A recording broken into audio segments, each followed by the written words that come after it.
there's really nothing I can cut out without doing him any disjustice, because the one thing you don't want to do is you don't want to erase something and then he calls you like, yo, why you take this out? Because everybody say, what's up, everybody? Welcome back to another episode. Please do support us by dropping a comment, liking, and subscribing. Shannon Sharpe's Club Shisha interview with Katt has been a hot topic for a while now, for both good and bad reasons. So the thing is, the Pro Bowl Hall of Famer has been addressing criticism for not handling the interview like a journalist. People took issue with the fact that he allowed Katt to talk so much without any follow-ups or without questioning any of the comedian's claims. Shannon Sharpe obviously disagrees with that notion. According to him, people are bothered by the interview's success in a short period of time. He then says Katt said nothing wrong. He was simply sharing stories. Also admits that the only thing that would have made him not release the interview is if Katt crossed the line, like saying anti-Semitic stuff. Personally, I see nothing wrong with the interview. There will always be haters for anything successful. This is what Shannon Sharpe and Gilbert Arenas were talking about. Let's listen to them. And as you continue watching, please support us by dropping a comment, liking the video, and subscribing.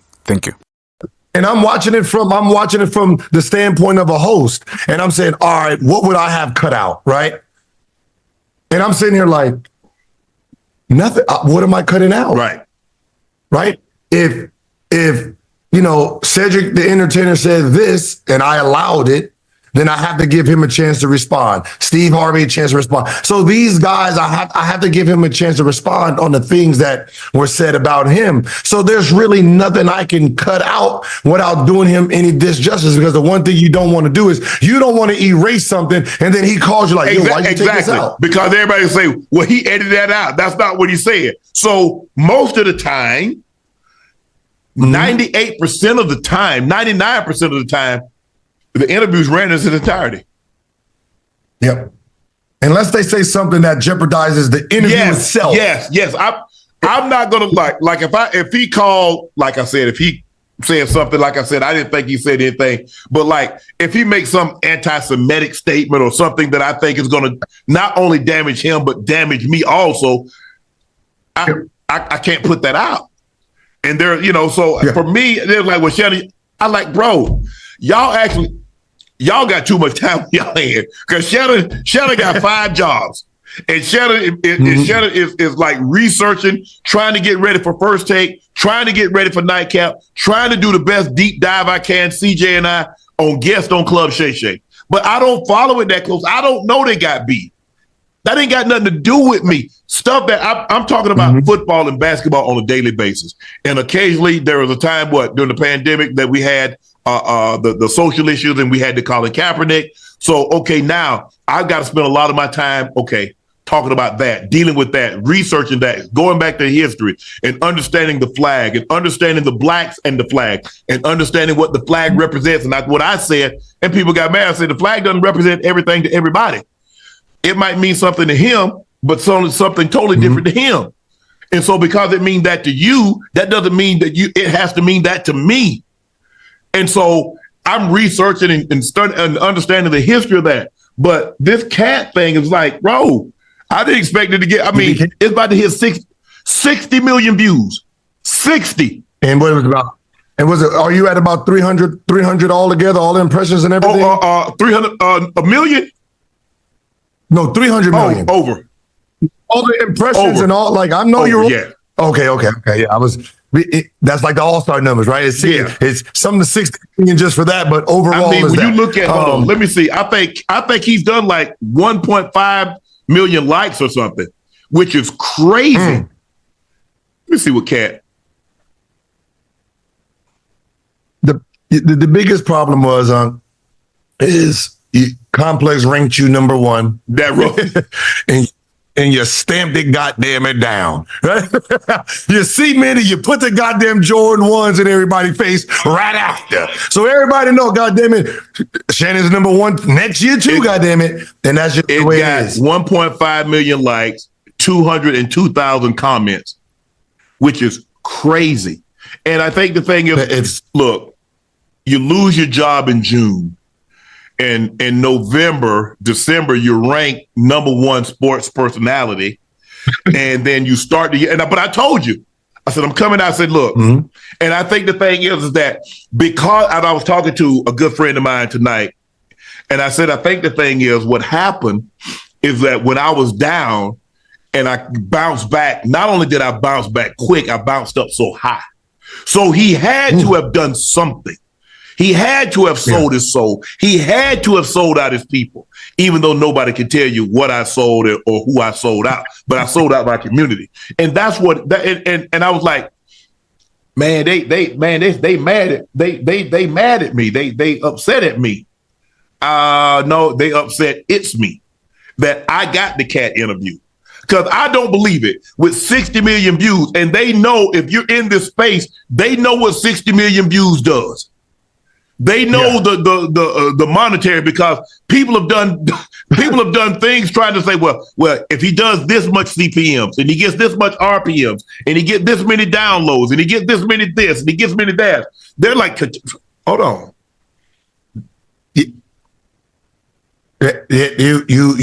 You are during COVID Amazon right now. Yeah. Right. You are Amazon right now for content.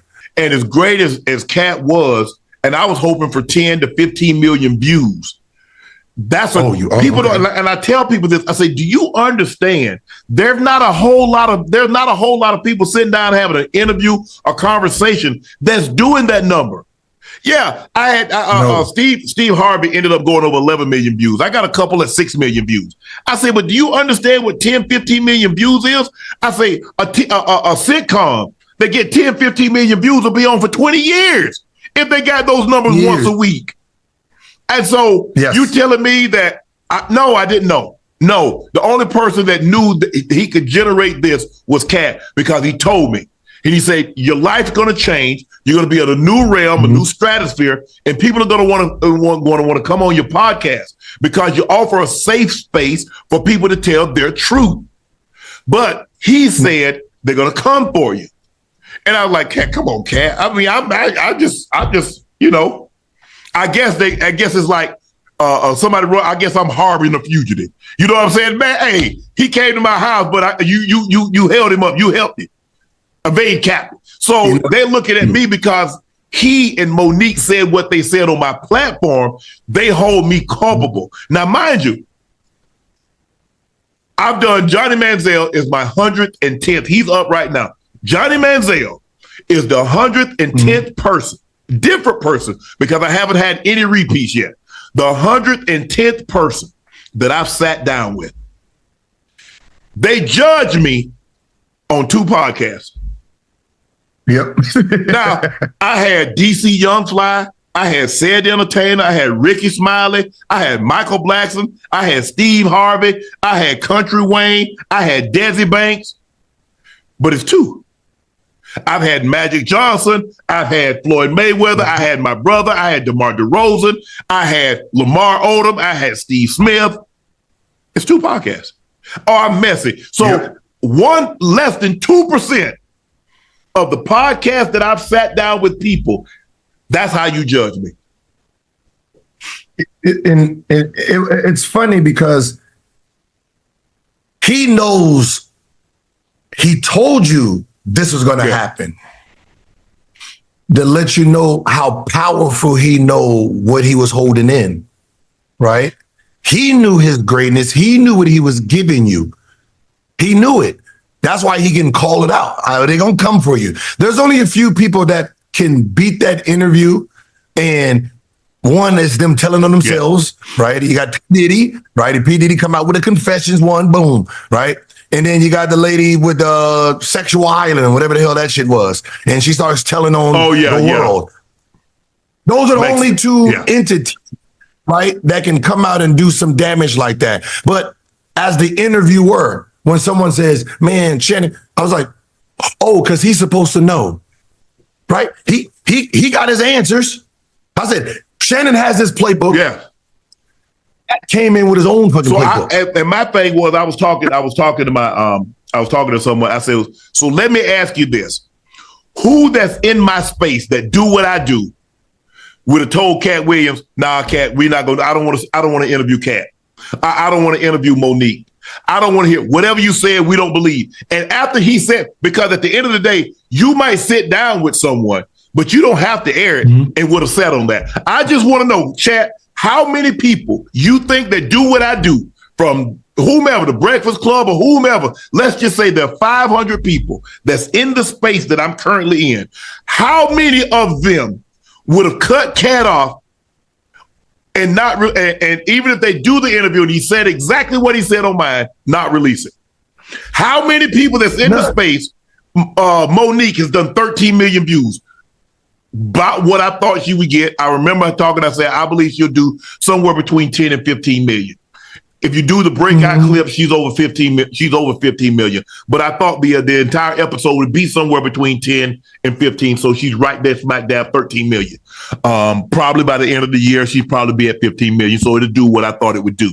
But when you look at all the people that's occupied the space that are occupied, I believe they're being disingenuous when they said, oh, I would have let him do this, or I wouldn't have said that, or I wouldn't have even aired the clip.